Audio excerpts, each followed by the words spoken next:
And I'll tell you something, we truly, this church is so blessed to have Teen Challenge, the program. You guys that are in the program, we are so blessed to have you guys. Amen. You know, there are many things that we do that we need you guys to help us with. Amen. And you guys are always there for us. I know we fed the multitudes at the Thanksgiving deal, and we used a lot of you brothers to help us with that. There's many things, many times you guys come down here and help Brother Troy. Brother Mitch, these floors are absolutely beautiful. Brother Mitch has been here every couple of weeks to help do the floors, and we appreciate him very much. And you know what? It's just a blessing. Amen.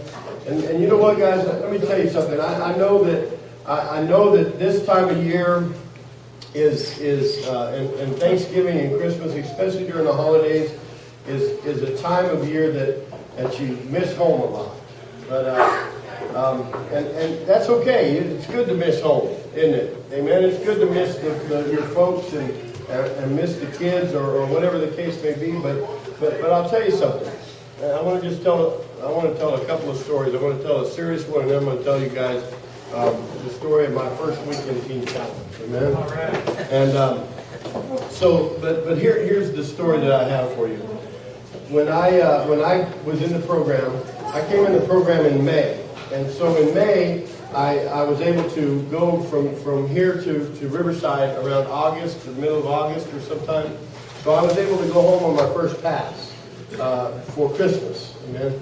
And so I was able to spend the Christmas season with my family, still kind of wobbly a little bit, you know what I'm talking about? Still kind of like, whoa, you know, got to stay away from that, stay away from that.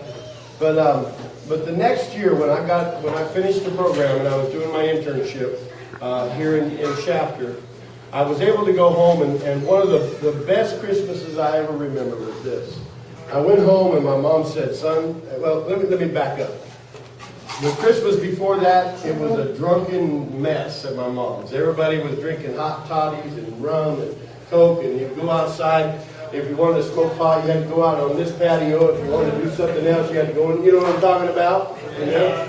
And the next year, when I got home from the program, when I came home on my pass from my internship, my mom said, son, will you read the Christmas story to us? Amen.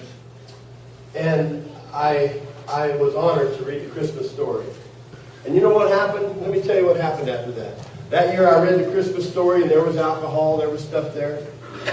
But you know, the next year when I came to my mom's house, and I was at TCMI, and I went to mom's, guess what? There was no more alcohol. Yeah. And I was able, each year, it became a tradition that each year, when we went to my mom's house, I was able to sit around. I had all my nieces and nephews with me, my son, both of my boys with me, and my great nieces with me, and I was able to read the Christmas story every year and pray with my family before we opened our gifts. And it just, what it did for me, guys, is it changed, well, for me, it changed my whole attitude of Christmas, because it brought back the perspective of what Christmas was all about. Because for years, I had been the same person, you know, going to mom's house and drinking it up and partying all night for Christmas, ripping open my presents, saying thank you very much, and out the door going to score something, you know. Yeah. But it brought back the perspective of Christmas. And so I encourage you guys, you may not be home this year with your family, but I encourage you guys to look forward to next Christmas. Amen? Look forward to that time when you're able to sit by the fire or sit by the Christmas tree with your babies or your nieces and nephews and your parents. And don't be afraid to say, hey, let me read the Christmas story. And open up the book of Luke chapter 1 and just start reading about Zechariah and about John the Baptist, and then go right into Mary and Joseph and what Christmas is all about. Amen? Because he truly is the reason for the season. I encourage you guys to stay with it. A couple of brothers came. One brother came to me last night and said, hey, I almost left. Listen, don't do that. Amen? Teen Challenge is a one-year program. And I have been at this church long enough. I've been at this church for 14 or 13 years now.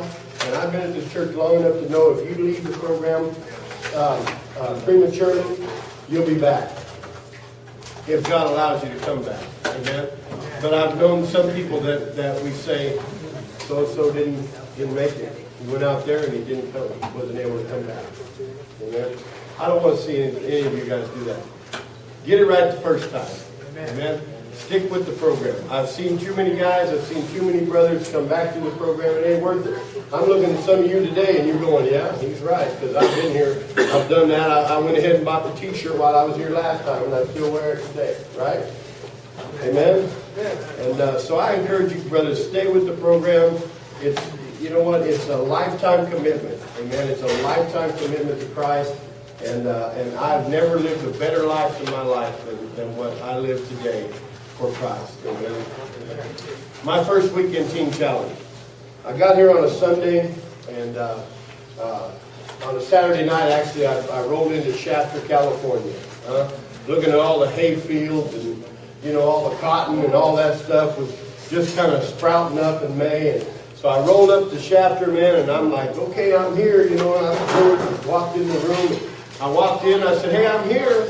And he says, who are you? I said, well, I'm Steve Seymour. I'm supposed to be here. I was talking to Jerry Griffey, and he said to come in. And he said, well, Jerry's in Disneyland with the staff. There's no room here. I don't see why he told you to come here. So I kind of felt like Joseph and Mary. You know, there was no room in the inn. And so I left and went to Bakersfield and stayed there right off of Rosedale Highway, stayed in the hotel. And I prayed that night. I said, Lord, if you want me to go to this program, I'm here. I'll do it. Next morning, make a long story short in that area, next morning I came, Jerry said, hey, get your stuff, come on, let's go. And I was in the program, amen. That Wednesday, a fellow by the name of Manuel Carrizales came to the center, and he said, hey, I need 2 guys to volunteer for me. And so I, you know, of course, I was quick to volunteer. You know, I wanted to go out and see some of Bakersfield. And so I raised my hand, and another guy, a smaller gentleman by the name of Will, he raised his hand, and we jumped out on the work call, and we jumped in Manuel Carrizales' van, and away we went. We're about halfway to Bakersfield, and he says, hey, I didn't tell you guys back there, but one of you guys got to dress up like Barney. And Will was a small guy. He's small in stature. And so I thought, well, you know, I watched a little Barney with my son. I kind of know what Barney's like, so I'll go ahead and dress up like Barney. So I put on the Barney suit, you know, and left the head out in there as we were driving. And when we got there, I found out basically, does everybody know who Barney is? Yeah. You've seen Barney before? Yeah. Well, basically, Barney's head is this big, right? But you fit it on like a hard hat, kind of a hard hat deal, and you tighten it up, and that's what squeezes on your head, and you see out of the nose. And so I was out there, and we went to a place called Martin Luther King Park. And we were right there by the elementary school, and as the little kids were coming out, they were all, Barney, we love you, Barney. And they were coming and they were hugging my neck and loving on me. And I thought, this is great. And I was doing the Barney, bat, Yeah. And you know what I'm talking about. I was doing that, man. It was just fantastic. I was like, this is good, man. This is good. Who'd have thought, an old dope fiend, 6 months ago in jail. And now I'm out here with the kids, just having a good time. And so that was wonderful, Barney. I love you, Barney, and I was just having a great time. And Will, on the other hand, he was passing out flyers. They were going to give away 100 bikes in the park that next Saturday. And so another bell rang. I heard this other bell. And all of a sudden, man, there's just a bunch of kids that just come running toward me. And some of them are singing, I hate you, you hate me, let's get together and kill Barney, Songs like that. And I'm like, oh, this ain't good, And so I've been in the program 3 days, I'm just barely saved, And so these guys, they're a little larger, they're a little bigger kids. I found out later on that they let the kindergarten, first and second grade out first, and then they let the third through the sixth grade out next. So that was the deal.